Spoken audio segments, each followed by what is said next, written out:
5 phrases qui tuent la créativité en entreprise. Vous voulez éviter de perdre vos collaborateurs, vos collègues ultra motivés qui viennent sans cesse avec de nouvelles idées? Vous devez éviter ces 5 phrases. Hello les co-créatifs, je suis Soulaïka, coach agile et facilitatrice de projet.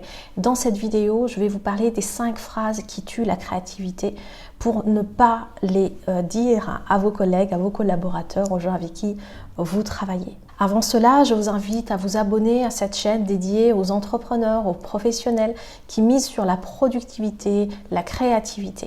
Cliquez sur le bouton rouge s'abonner et la petite cloche pour ne rien louper. Il y a quelques jours, je discutais avec un ami manager d'une entreprise et il me faisait part un peu de son expérience et de ses difficultés à transformer, à impulser de nouvelles pratiques dans son entreprise pour rendre les équipiers plus performants.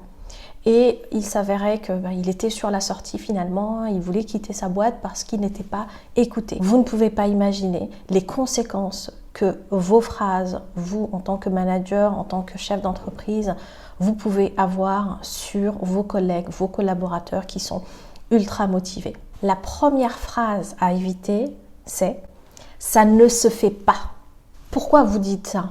Parce que l'idée que votre collègue vous propose ne s'inscrit pas dans la culture d'entreprise. Au contraire, vous devriez vous libérer de ce qu'il faut faire en entreprise, des contraintes pour accueillir de nouvelles idées.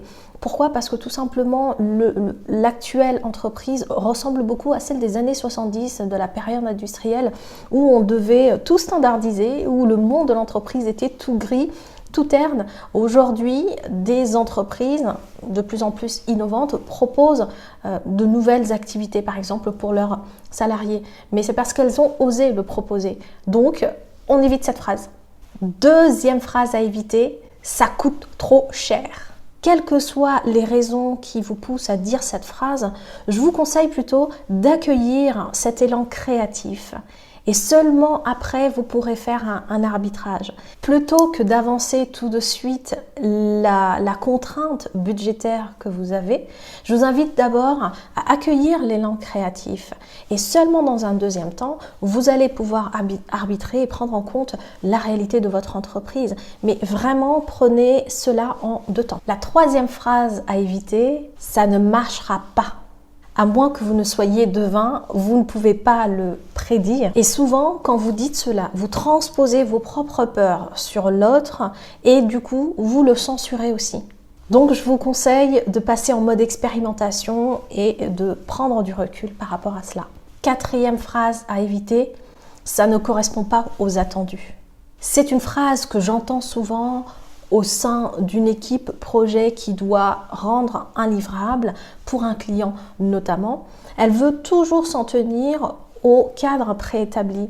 Et vous, en tant que manager ou chef d'entreprise, vous voudrez peut-être restreindre un peu les élans de vos collègues qui veulent proposer de nouvelles idées.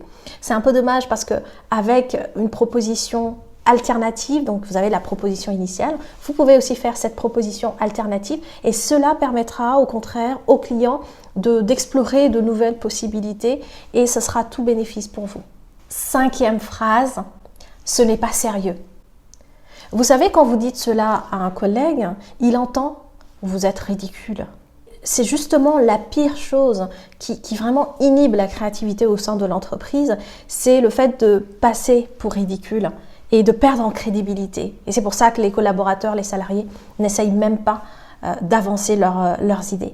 Et en plus, en disant cela, vous ne jugez plus l'idée, vous jugez la personne. Vous avez la chance de travailler avec un collègue qui vous apporte tout le temps de nouvelles idées. Alors s'il vous plaît, ne réfrénez pas cet élan, appuyez-vous sur cette dose de folie et utilisez ça comme une réelle opportunité pour vous. En mettant de côté ces 5 phrases, vous faites un grand pas vers la créativité et l'innovation, donc bon point pour vous. Et j'espère dans une deuxième phase que vous allez organiser un atelier de créativité.